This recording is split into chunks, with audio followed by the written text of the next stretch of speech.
അൽഹംദുലില്ലാഹി റബ്ബിൽ ആലമീൻ വസ്സലാത്തു വസ്സലാമു അലാ അഷ്റഫിൽ അംബിയാഇ വൽ മുർസലീൻ നബിയിനാ മുഹമ്മദിൻ വഅലാ ആലിഹി വഅസ്ഹാബിഹി അജ്മഈൻ അമ്മാ ബഅദ്. അല്ലാഹു സുബ്ഹാനഹു വ തആല ഭൂമിയിൽ നിശ്ചയിച്ചു വെച്ചിട്ടുള്ള അവൻ്റെ ആയാത്തുകൾ, ദൃഷ്ടാന്തങ്ങൾ നമുക്ക് മനസ്സിലാക്കാനും ചിന്തിക്കാനും പാഠങ്ങൾ ഉൾക്കൊള്ളാനും ഒട്ടനവധി ആയാത്തുകൾ അള്ളാഹു ഉണ്ടാക്കി വച്ചിട്ടുണ്ട്. ആകാശവും ഭൂമിയും അതിലെ നക്ഷത്രങ്ങളും സൂര്യനും ചന്ദ്രനും രാവും പകലും അങ്ങനെ തുടങ്ങി പലതും, മഴ എന്ന അപാരമായ ഒരു ദൃഷ്ടാന്തം. അപ്പം നമുക്ക് എന്തെല്ലാം പാഠങ്ങളാണ് അതിലുള്ളത്? അതിൻ്റെ മഴ എങ്ങനെ രൂപപ്പെടുന്നു? ആകാശത്ത് മഴ എങ്ങനെ വർഷിക്കണം? ആകാശത്ത് കടലുണ്ടോ? ആകാശത്ത് നദിയുണ്ടോ? ആകാശത്ത് എങ്ങനെയാണ് വെള്ളം എത്തിയത്? ആകാശത്ത് നിന്ന് വെള്ളം എങ്ങനെയാണ് മഴയായിട്ട് വർഷിക്കുന്നത് എന്നൊക്കെയുള്ള കാര്യങ്ങൾ നമ്മൾ ചെറിയ പ്രായം മുതലേ എങ്ങനെയാണ് മഴ എന്ന പ്രതിഭാസം എങ്ങനെ രൂപപ്പെടുന്നു എന്നത് ചെറിയ പ്രായത്തിൽ നമ്മൾ പഠിച്ചതാണ്. ആകാശത്ത് എങ്ങനെയാണ് മഴ വർഷിക്കുന്നത് എന്നുള്ളതിൻ്റെ ആ പ്രാപഞ്ചിക പ്രതിഭാസം അത് എന്തുകൊണ്ട് എന്ന് നമ്മൾ പഠിച്ചു. എന്നാൽ അല്ലാഹു തആല അതിനപ്പുറം ഈ മഴ എങ്ങനെ പെയ്യുന്നു എന്ന ശാസ്ത്രത്തിനപ്പുറം വലിയ പാഠങ്ങൾ വിശ്വാസികൾക്ക് നൽകുന്നു എന്നുള്ളതാണ്. കാരണം ഇപ്പോൾ നമ്മൾ പഠിക്കുന്ന സൂറത്തുൽ മുഅ്മിനൂനാണ്. അപ്പോൾ നമ്മൾ ആഗ്രഹിക്കുന്നത് മുഅ്മിനായി മരിക്കണം എന്നാണ്, ഈമാനോടുകൂടി മരിക്കണം എന്നാണ്. ഈമാനിന് എന്തെങ്കിലും ചോർച്ചയോ ഈമാനിന് ദുർബലതയോ കുറവോ സംഭവിക്കുന്ന കാര്യങ്ങളെക്കുറിച്ചുള്ള ഉണർത്തലാണ് സൂറത്തുൽ മുഅ്മിനൂൻ അല്ലാഹ് പറയുന്നത്. അപ്പം നമ്മുടെ ഈമാൻ വർദ്ധിക്കാൻ കാരണമാകുന്ന ഈമാൻ വർദ്ധിക്കേണ്ട കാര്യങ്ങളെക്കുറിച്ചിട്ടാണ് അല്ലാഹു തആല പറയുന്നത്. അപ്പോൾ നമ്മളിപ്പം ഖുർആനിൽ മഴയ്ക്ക് വേണ്ടി പ്രയോഗിച്ച വ്യത്യസ്ത പദങ്ങൾ, വ്യത്യസ്ത വാക്കുകൾ എന്തൊക്കെയായിരുന്നു? എന്താണ് ഗൈസ്, എന്താണ് റഹ്മത്ത്, എന്താണ് വാബിൽ, എന്താണ് ത്വല്ല്, മാ എന്താണ്, മത്തർ എന്താണ്, അങ്ങനെ തുടങ്ങിയിട്ട് നമ്മൾ അതിൻ്റെ നിരവധി പേരുകൾ, ഖുർആൻ എന്ന പേരുകളും ഒക്കെ നമ്മൾ പഠിച്ചു. ഇതിലെ ഓരോ കാര്യങ്ങൾ അള്ളാഹു നമുക്ക് പറഞ്ഞു തരികയാണ്. അപ്പോൾ നമ്മൾ ഇതുവരെ പറഞ്ഞ കാര്യങ്ങൾ എന്തൊക്കെയായിരുന്നു? മഴ നൽകുന്ന സന്ദേശങ്ങളിൽ ഒന്നാമത്തെ, മഴ നമുക്ക് നൽകുന്ന ദൃഷ്ടാന്തത്തിൽ ഒന്നെന്താണ്? അള്ളാഹുവിനെ അറിയുകയും അവനെ മാത്രം ആരാധിക്കുകയും ചെയ്യുക എന്നുള്ളതാണ്. അത് അള്ളാഹു തആല ഖുർആനിൽ അള്ളാഹ് എടുത്തു പറഞ്ഞു. അതിന് ഉദാഹരണം അള്ളാഹ് മഴയെ പറ്റിയാണ് പറഞ്ഞത്. അത് തെളിവാണ്, ദൃഷ്ടാന്തമാണ്. 2,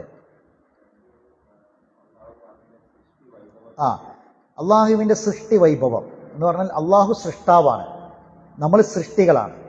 അപ്പോൾ അള്ളാഹു സൃഷ്ടാവും നമ്മൾ സൃഷ്ടികളുമാകുമ്പോൾ ഒരു സൃഷ്ടാവും സൃഷ്ടിയും തമ്മിലുള്ള ബന്ധം എങ്ങനെ? അള്ളാഹുവിൻ്റെ സൃഷ്ടി വൈഭവത്തിൻ്റെ പ്രത്യേകതകൾ എന്തൊക്കെയാണ്? ഇതൊക്കെയാണ് മഴയുമായി ബന്ധപ്പെട്ട് നമ്മൾ പഠിച്ച രണ്ടാമത്തെ കാര്യം. 3, ദുനിയാവിൻ്റെ നശ്വരത എന്ന് പറഞ്ഞാൽ ദുനിയാവ് ഒരിക്കലും ശാശ്വതമല്ല. ദുനിയാവിലുള്ള ഒന്നും ശാശ്വതമല്ല. നമ്മളെ കയ്യിലുള്ളത് ഒന്നും എന്നും നിലനിൽക്കുന്നതല്ല. നമുക്ക് എന്തൊക്കെയുണ്ടോ അത് മുഴുവനും പെട്ടെന്ന് നഷ്ടപ്പെടാം, ഏത് സമയത്തും. അത് തന്ന റബ്ബ് ഏത് സമയത്തും അത് പിൻവലിക്കാം. ആരോഗ്യം തന്ന റബ്ബ് ആരോഗ്യം ഏത് സമയത്തും പിൻവലിക്കാം. ആരോഗ്യം പിൻവലിച്ചാൽ നമ്മൾ രോഗാവസ്ഥ ഉണ്ടായി. അള്ളാഹു തന്ന സമ്പത്ത് അത് ഏത് സമയത്തും അള്ളാഹ് തിരിച്ചെടുക്കും. അത് തിരിച്ചെടുക്കുന്നതോടുകൂടി നമ്മൾ ഫക്കീറും മിസ്കീനുമായി മാറി, ദരിദ്രനായി മാറി.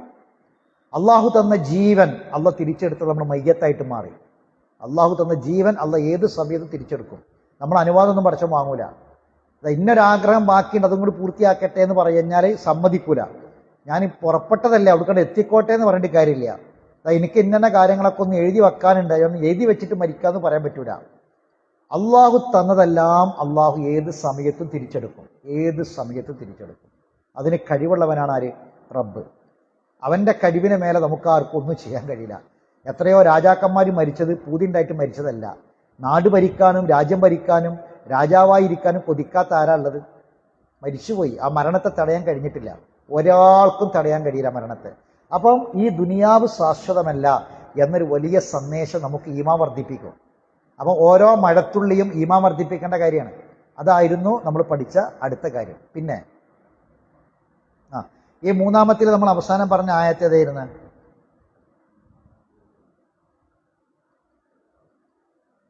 മൂന്നാമത്തിൽ നമ്മൾ അവസാനം പറഞ്ഞു ആ അപ്പൊ അതില് വളരെ ശ്രദ്ധേയമായ ഒരു ആയത്ത് കൂടി അള്ള പറയുന്നുണ്ട്. അതെന്താന്ന് ചോദിച്ചാൽ, നമ്മളൊക്കെ ദുനിയാവിൽ ജീവിക്കുമ്പോൾ ജീവിതം നമ്മൾ സാധാരണ പറയുന്നൊരു വാക്ക് ജീവിതം ആസ്വദിക്കാന്ന് ചില ആൾക്കാർ പറയാം. ജീവിതം എല്ലാവരും അങ്ങനെയാണ് കൊതിക്കണത്. ആരും ഒരു കഷ്ടപ്പാടും പ്രയാസവും ദാരിദ്ര്യവും ഒക്കെ ഉണ്ടായിട്ട് അങ്ങനെ ജീവിക്കണം എന്ന് ആഗ്രഹിക്കണില്ല. അപ്പൊ നമ്മൾ ഒരു ദിവസമാണെങ്കിൽ ഒരു ദിവസം പുലിനെ പോലെ അങ്ങനെ നമ്മൾ പറയാം, സിംഹത്തെ പോലെ ജീവിക്കണം എന്നൊക്കെ പറയും അല്ലേ. അത് നമ്മളെ ഒരാളും കീഴടക്കി വെക്കുന്നത് നമുക്ക് ഇഷ്ടമല്ല, നമ്മളെ മേൽ ഒരാളും അധികാരം സ്ഥാപിക്കണം നമുക്ക് ഇഷ്ടമല്ല, നമ്മൾ ഒരാളുടെ കീഴിൽ നിൽക്കുന്നത് ഇഷ്ടമല്ല, എല്ലാവരും നമ്മളെ കീഴിലാകണം നമ്മൾ ആഗ്രഹിക്കുക. അങ്ങനെയൊക്കെയാണ് ദുനിയാവിന്റെ പച്ചപ്പും ദുനിയാവിന്റെ ഈ സൗന്ദര്യവും ഇതൊക്കെ ആസ്വദിച്ച് ഇങ്ങനെ സുഖിച്ച് ജീവിക്കണം എന്നാണ് മനുഷ്യൻ എപ്പോഴും ആഗ്രഹിക്കുക. എന്നാൽ ആ ആഗ്രഹത്തെ ക്രമീകരിക്കാൻ നമുക്ക് പറ്റണം. അത് ഈമാന്റെ ഭാഗമാണ്. ദുനിയാവ് വെറും ആസ്വദിക്കുക എന്നതിലപ്പുറം എന്ത് വേണം? ദുനിയാവ് എന്താണ് എന്ന ബോധത്തോടു കൂടി ഒന്ന് ഒതുങ്ങി ജീവിച്ചാൽ മതി. ഒതുങ്ങി ജീവിച്ചാൽ എന്താവും? ഇപ്പൊ നമ്മള് ദുനിയാവിന്റെ മേച്ചിൽപ്പുറങ്ങൾ ഇങ്ങനെ കാണാൻ, ഇതിന്റെ സൗന്ദര്യം കാണാനൊക്കെ നമ്മളിങ്ങനെ പോവുകയാണെങ്കിലും എങ്ങനെയാണെങ്കിലും എനിക്ക് നൂറ് നഷ്ടപ്പെടരുത്, അസ്ർ നിസ്കാരം നഷ്ടപ്പെടരുത്, എൻ്റെ ഇബാദത്തുകൾ നഷ്ടപ്പെടരുത്, ഈ ബോധം ഉള്ളിലുണ്ടാവുക എന്നുള്ളതാണ്. ഇപ്പൊ കല്യാണം, സൽക്കാരം, വിവാഹം ഇതൊക്കെ എന്ത് തന്നെ ആസ്വദിക്കുന്ന, എന്ത് തന്നെ സന്തോഷം ഉണ്ടാക്കുന്ന വേളകളാണെങ്കിലും, സ്വന്തം മകളെ കല്യാണം, സ്വന്തം വീട്ടിലെ കല്യാണം ആണെങ്കിൽ പോലും ഒരുപാട് ഗസ്റ്റുകൾ 11 മണി മുതൽ 2 മണി വരെ നമ്മൾ വിളിച്ച ഗസ്റ്റുകൾ ഇങ്ങനെ വരികയാണ്. അപ്പൊ അവരെങ്ങനെ സ്വീകരിക്കണം? അങ്ങനത്തെ ഒരു കല്യാണം നടക്കുന്ന ദിവസമാണെങ്കിൽ പോലും ളുഹർ ബാങ്ക് കൊടുത്താൽ എൻ്റെ നിസ്കാരം എന്ന ഓർമ്മ ഉള്ളിലുണ്ടാവണം. ആ നിസ്കാരം നഷ്ടപ്പെട്ടു പോകരുത്. ദുനിയാവ് നമ്മൾ എങ്ങനെ ആസ്വദിക്കുകയാണെങ്കിലും പരലോകം നഷ്ടപ്പെടുത്തിയിട്ടുള്ള ഒരു ആസ്വാദനം ഉണ്ടാവാൻ പാടില്ല. അതൊരു വലിയ ദൃഷ്ടാന്തമാണ്, ഒരു വലിയ ചിന്തയാണ് നമ്മളെ ക്രമീകരിക്കേണ്ടത്. അപ്പൊ അതുമായി ബന്ധപ്പെട്ട് അള്ളാഹു പറയുന്ന ഒരു ആയത്ത് കൂടി നമുക്കതിൽ നോക്കാനുണ്ട്. അത് നിങ്ങൾ സൂറത്ത് യൂനുസിലെ 24-ാമത്തെ ആയത്ത്, 24 മുതൽ 24 മുതൽ 27 വരെയുള്ള ആയത്തുകൾ. സൂറത്ത് യൂനുസിലെ 24 മുതൽ 27 വരെയുള്ള ആയത്തുകൾ. 4 മുതൽ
ഈ ആയത്തുകളിൽ പറയുന്ന കാര്യം 24 മുതൽ 27 വരെയുള്ള ആയത്തിൽ അള്ളാഹു പറയുന്ന കാര്യങ്ങൾ, ഒരു കാര്യം എങ്ങനെ നമ്മളെ ഹൃദയത്തിൽ തട്ടുന്ന രൂപത്തിൽ പറഞ്ഞു തരാൻ പറ്റുമോ ആ രൂപത്തിലാണ് അള്ളാഹു പറയുന്നത്. ശരിക്കും ഒരു മനുഷ്യൻ്റെ ജീവിത അനുഭവങ്ങൾ നമ്മളിങ്ങനെ പലപ്പോഴും നമ്മളതല്ലെങ്കിലും നമ്മൾ പലരെ പറ്റിയും കേട്ടിട്ടുണ്ട്.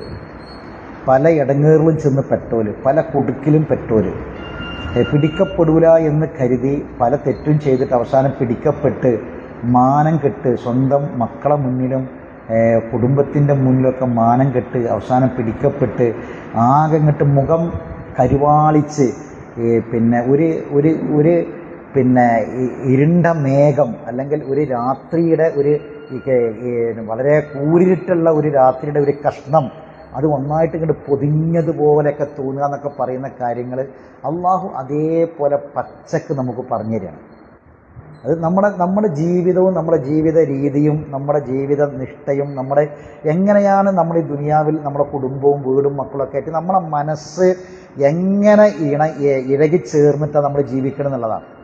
അത് ഒന്നും കെട്ട് വേറിട്ട് പോരാൻ, അതായത് നമ്മളിങ്ങനെ പോകുന്ന ഒരു റൂട്ടിൽ നിന്ന് ഒന്ന് തെറ്റി സഞ്ചരിക്കാൻ നമ്മൾ വല്ലാതെ പണിപ്പെടുകയാണ്, വല്ലാതെ പ്രയാസപ്പെടുകയാണ്. എന്തുകൊണ്ടാണ് അള്ളാഹ് പറയാണ് എന്താണ് അതിൻ്റെ കാരണം? നിങ്ങൾ നോക്കി ഈ ആയത്ത് നോക്കി അള്ളാഹു പറയും ഇന്നമാ മസലുൽ, കൈവച്ചോളൂ, ഈ ആയത്തിൻ്റെ അർത്ഥം പറഞ്ഞു കഴിഞ്ഞാൽ നമ്മുടെ ക്ലാസ് കഴിയും, ശ്രദ്ധിക്കാം.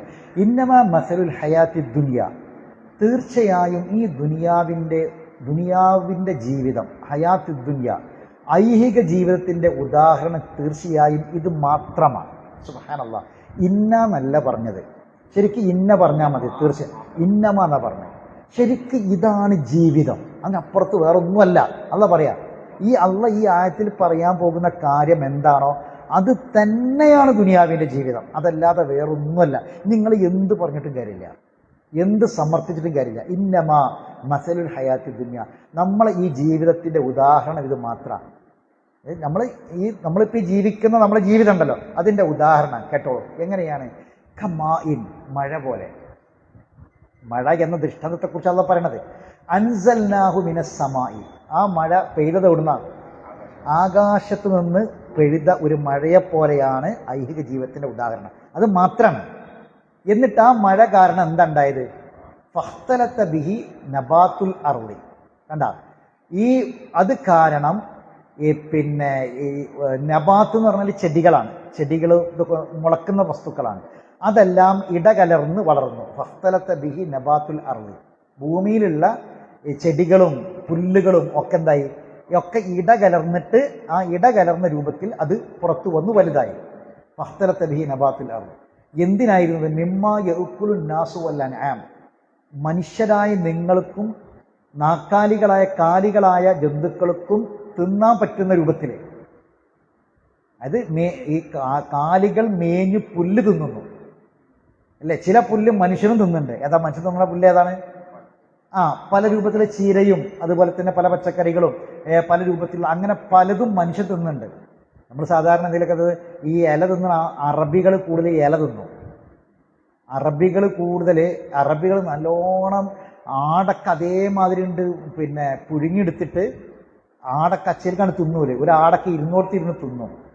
നമ്മൾ ഒരു 500 ഗ്രാം ആട്ടിറച്ചി വാങ്ങിക്കൊടുത്തതിൻ്റെ പേരിൽ നമുക്ക് പെണ്ണുങ്ങൾക്ക് ഉണ്ടാക്കാനും പേടിയാണ്, നമുക്ക് തരാനും പേടിയാണ്, നമ്മളപ്പം തട്ടിപ്പോകുന്നതാണ് ഓരോ വിചാരം.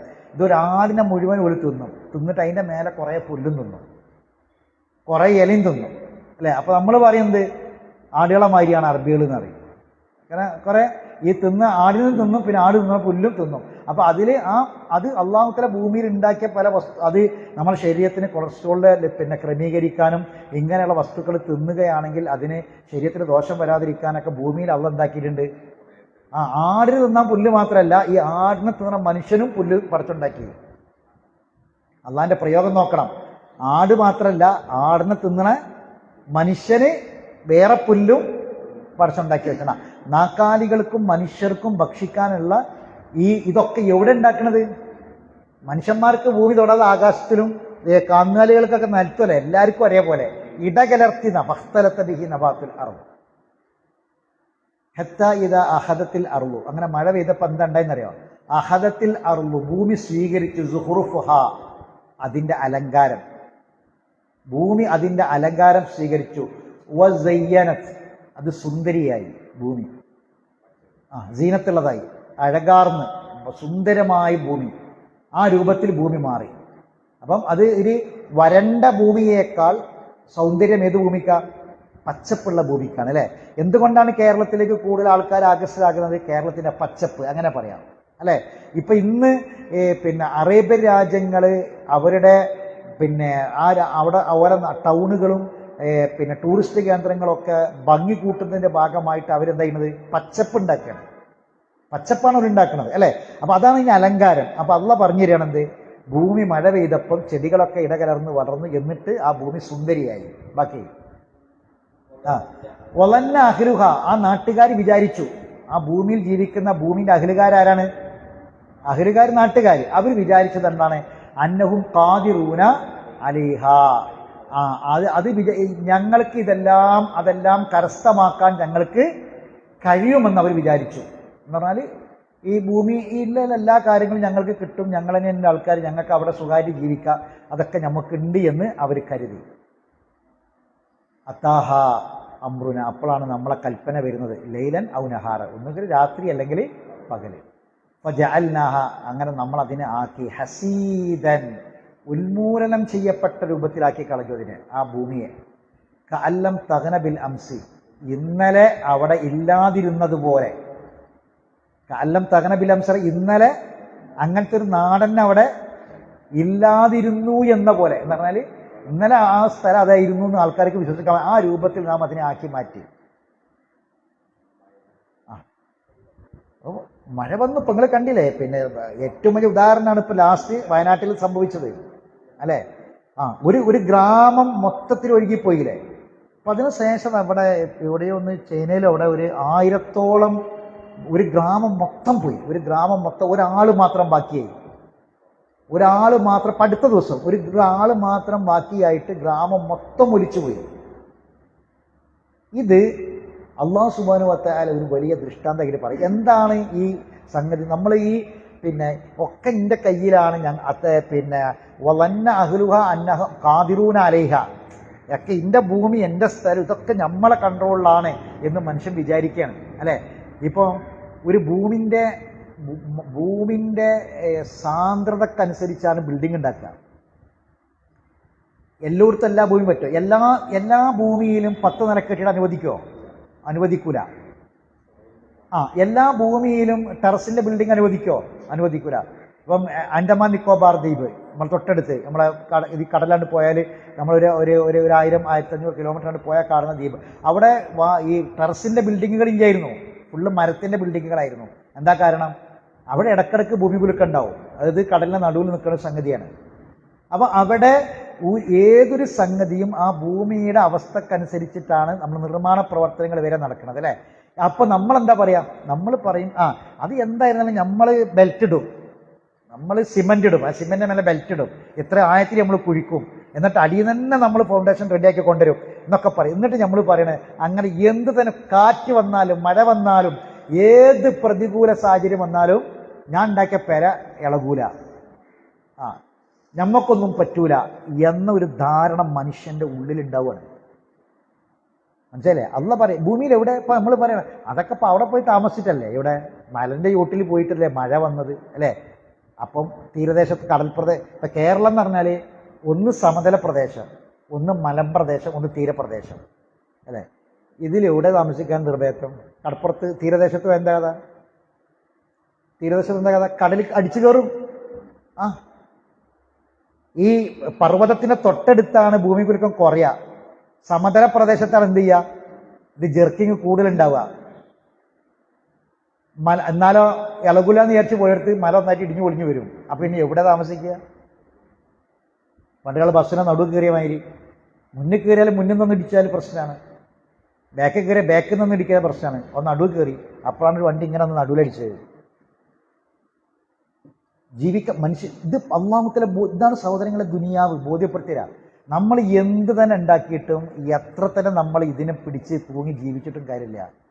നമ്മൾ എന്നെക്കൊണ്ട് ഇതിന് സാധിക്കും, ഞങ്ങളിത് ഉണ്ടാക്കും, ഞങ്ങൾക്ക് പറ്റും, ഞങ്ങൾ ചെയ്തു എന്ന് പറഞ്ഞ് ഇനി ഏത് ഭൂമി കുലുക്കത്തെയും പ്രതിരോധിക്കാനുള്ള ടെക്നോളജി ഞങ്ങളെ കയ്യിലുണ്ടെന്ന് ആര് പറഞ്ഞത്? മനുഷ്യന്മാർ പറഞ്ഞത് അല്ലേ. ഏതിനെയും പ്രതിരോധിക്കും ഞങ്ങൾ എന്നാ പറഞ്ഞത്. നടക്കൂല. അള്ളാഹ് പറഞ്ഞത് അതാണ്. അത് അള്ളാഹു സിമ്പിൾ ഉദാഹരണം പറഞ്ഞു തരുന്നത്, വളരെ ചെറിയ ഉദാഹരണം. അതാണ് കഅല്ലം തഗ്ന ബിൽ അംസി, ഇന്നലെ ഇല്ലാതിരുന്നതുപോലെ. ആലോചിച്ച് ഇപ്പം ഇന്നലെ പിന്നെ ഈ കഴിഞ്ഞ ദിവസത്തിൻ്റെ വാർഷികം ഉണ്ടായിരുന്നല്ലോ നമ്മളെ, പിന്നെ ഒരു കൊല്ലം കഴിഞ്ഞ മാസം പിന്നെ ചൂരൽമലയിലെ ആ ദുരന്തത്തിൻ്റെ ഒരു കൊല്ലം തികഞ്ഞപ്പോൾ അവിടെ ഒരു വാർഷികം നടന്നിരുന്നു. അപ്പം അതിലൊരു പ്രവാസിയായൊരു മനുഷ്യൻ, അയാളിപ്പോൾ നാട്ടിലുണ്ട്. അയാൾ പറയാണ്, അയാൾ പ്രവാസിയായി പോയത് അയാളെ കുടുംബം പോറ്റാനാണ്. തിരിച്ചു വന്നപ്പം അയാൾ കഷ്ടപ്പെട്ട് ഉണ്ടാക്കിയ വീട് അവിടെ ഇല്ല. ആർക്ക് വേണ്ടിയാണോ പോയത് ഒരാൾ പോലും ഇല്ല.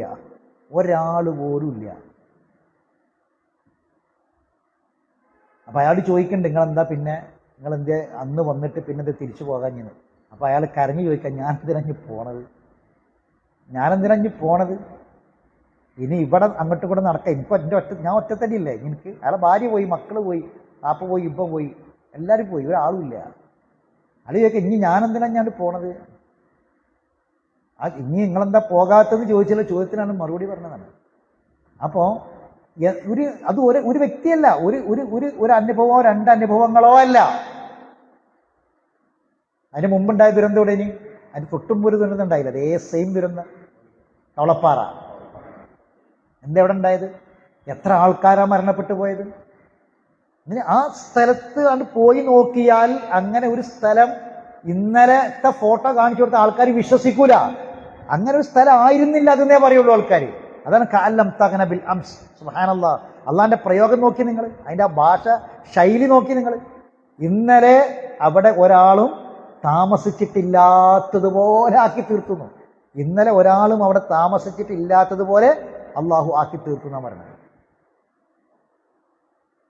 കളപ്പാറയിൽ പിന്നെ ഈ കേന്ദ്ര സേന തെരഞ്ഞ് ഡെയിലി തെരഞ്ഞ് ഓരോ ദിവസം ഓരോ മയ്യത്ത് കിട്ടും.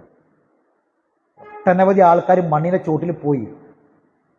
ഇപ്പൊ ഇവിടെ തന്നെ നിങ്ങൾ നോക്കി, പിന്നെ 2-3 ഖബർസ്ഥാൻ ഉണ്ട് അവിടെ, സ്പെഷ്യൽ ഖബർസ്ഥാനുകൾ ഉണ്ട് അവിടെ.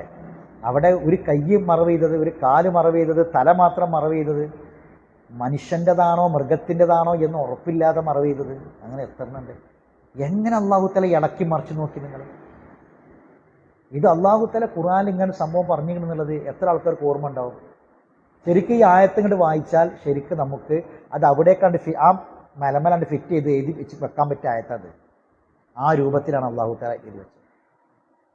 എന്നിട്ട് അവസാനം അവിടുന്ന് കവളപ്പാറയിൽ നിന്നുണ്ടെങ്കിൽ ഇവർ ദിവസങ്ങളോളം തെരഞ്ഞിട്ട് അവസാനം പിന്നെ അവർ തിരിച്ചു പോയി. തെരച്ചിൽ നിർത്തി. കേന്ദ്ര ഗവൺമെൻറ് ഓരോ സേനയെ തിരിച്ചു വിളിച്ചപ്പം വളരെ സങ്കടകരമായ ഒരു രംഗം അവിടെ ഉണ്ടായി. എന്തായിരുന്ന രംഗം? അത് പത്രം വളരെയധികം മീഡിയകളൊക്കെ റിപ്പോർട്ട് ചെയ്ത രംഗം. അതായത് എന്നും രാവിലെ പുലർച്ചെ ഒരു കൂട്ടം ആൾക്കാരവിടെ വരും. എന്തിനാ വരണത്? ആരായി വരുന്ന ആൾക്കാരെന്നറിയോ? ആ രംഗം കണ്ട് ആസ്വദിക്കാൻ വരുന്ന ആൾക്കാരല്ല. അവരുടെ ആൾക്കാരെ അവരുടെ ബാക്കിയുള്ളൊരു മണ്ണിൻ്റെ അടിയിലാണ്.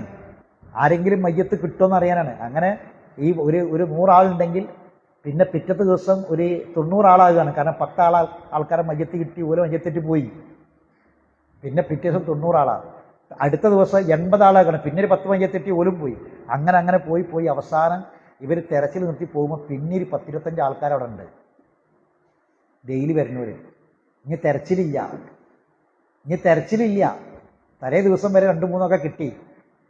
അപ്പം ഇവർ നിർത്തി പോണ സമയത്ത് എന്നും വന്ന് നിൽക്കുന്ന 25 ആൾക്കാർ ഈ പിന്നെ സേനയോട് പറഞ്ഞൊരു വാക്കുണ്ട്.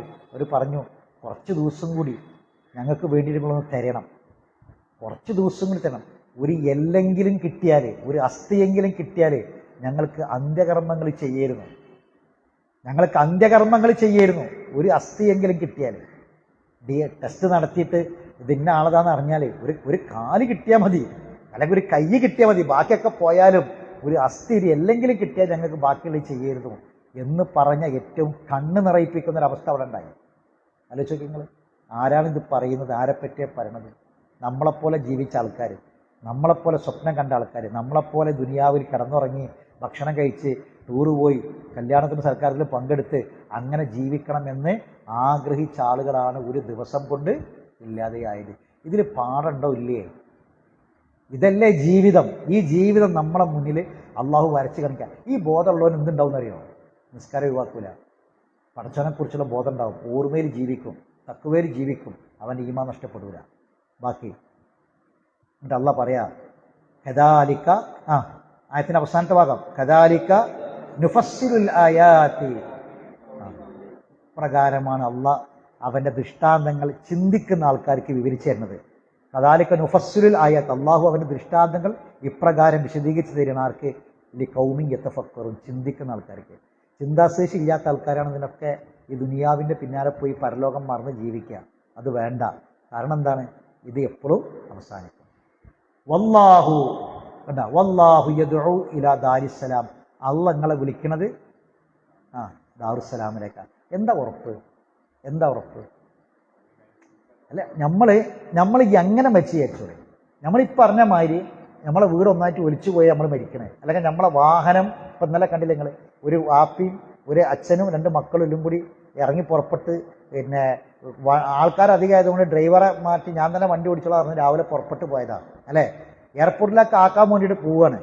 എയർപോർട്ടിൽ നിന്ന് വരുന്ന ആൾക്കാർ ഒക്കെ നോക്കിയാൽ അപകടത്തിൽപ്പെട്ട് മരണപ്പെടുകയാണ്.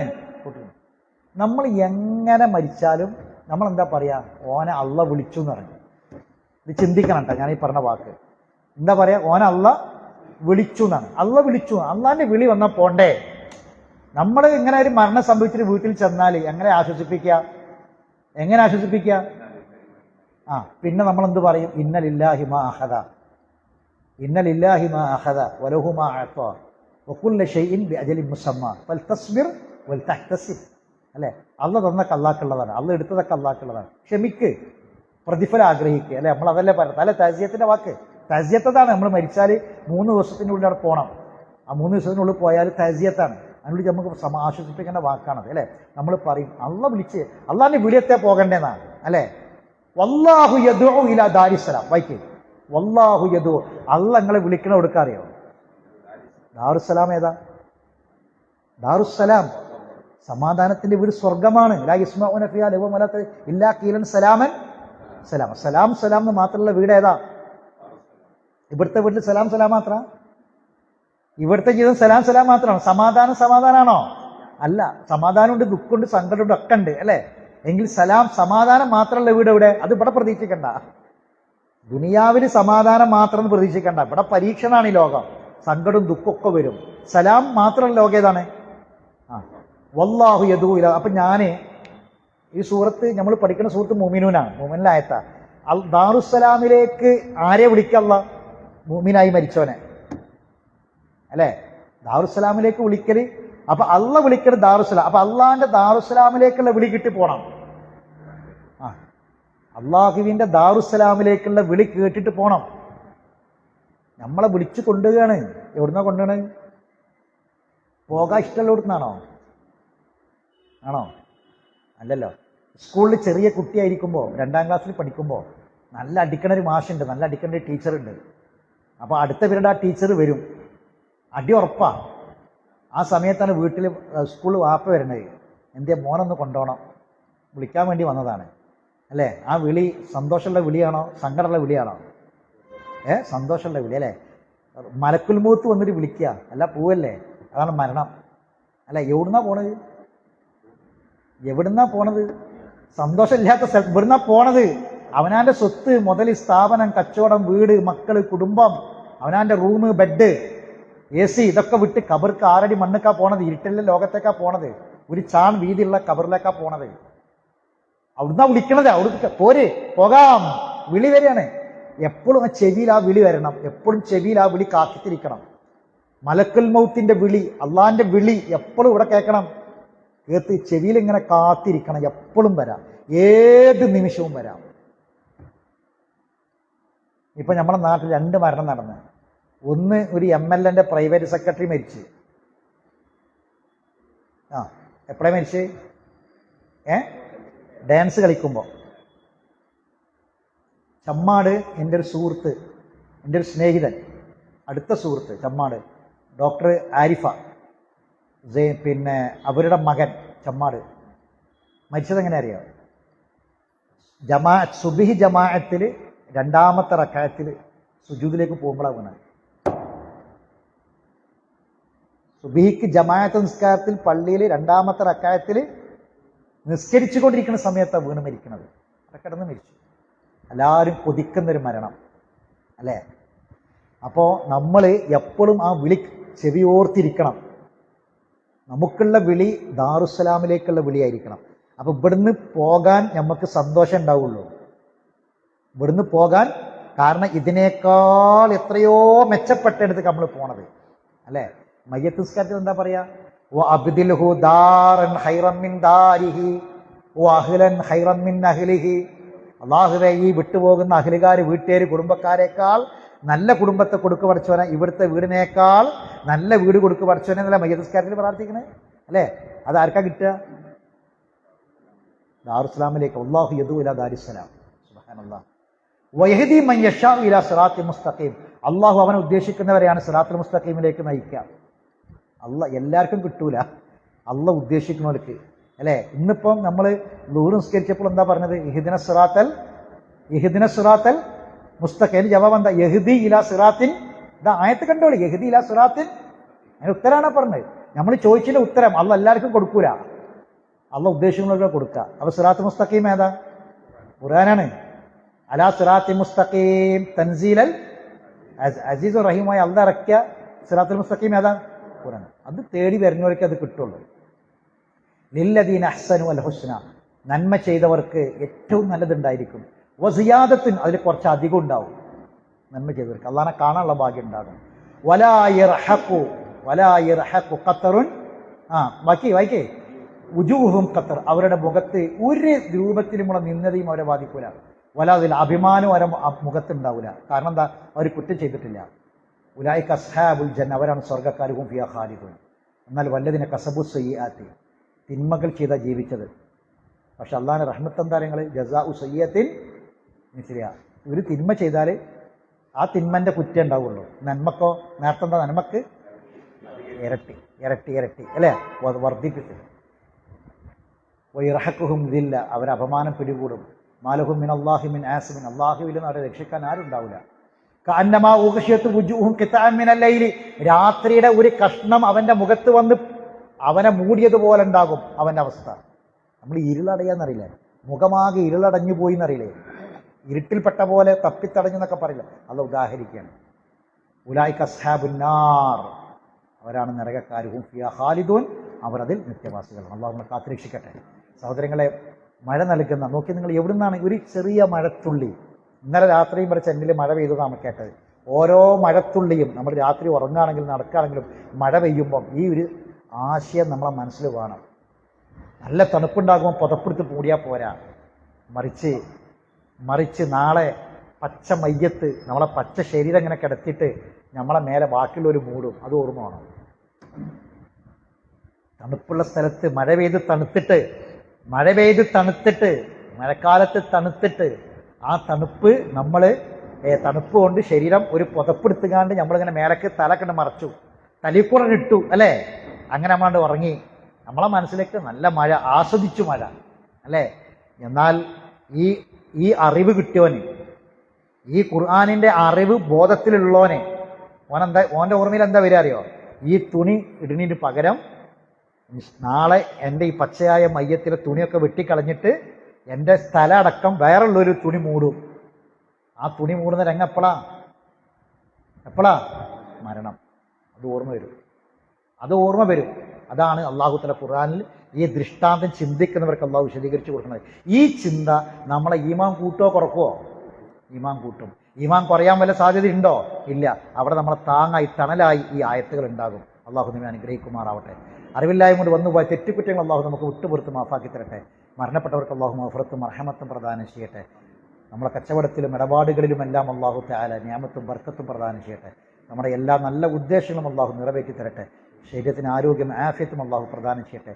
എവിടെ വെച്ച് എങ്ങനെയാണ് അള്ളാഹിൻ്റെ വിളി വരുന്നതെങ്കിലും ദാറുസ്സലാമിലേക്ക് മടങ്ങുന്നവരുടെ കൂട്ടത്തിൽ അള്ളാഹു നമ്മൾ ഉൾപ്പെടുത്തി അനുഗ്രഹിക്കുമാറാവട്ടെ. റബ്ബന തഖബ്ബൽ മിന്നാ ഇന്നക അന്തസ് സമീഉൽ അലീം വതുബ് അലൈനാ ഇന്നക അന്തത് തവ്വാബുർ റഹീം വആഖിറു ദഅവാനാ അൽഹംദുലില്ലാഹി റബ്ബിൽ ആലമീൻ. സുബ്ഹാനകല്ലാഹുമ്മ ബിഹംദിക അഷ്ഹദു അൻ ലാ ഇലാഹ ഇല്ലാ അൻത അസ്തഗ്ഫിറുക വഅതൂബു ഇലൈക്. ഇന്ന് നമ്മളെ പള്ളിയിൽ ഗ്രഹണ നിസ്കാരമുണ്ട്. രാത്രി 11 മണി മുതൽ 12:30 മണി വരെ ഗ്രഹണ നിസ്കാരം. അതിൻ്റെ ശേഷം ഒരു കുത്തുബയൊക്കെ ഉണ്ടാവും. പങ്കെടുക്കാൻ പറ്റിയ ആളുകൾ അതിൽ പങ്കെടുക്കുക.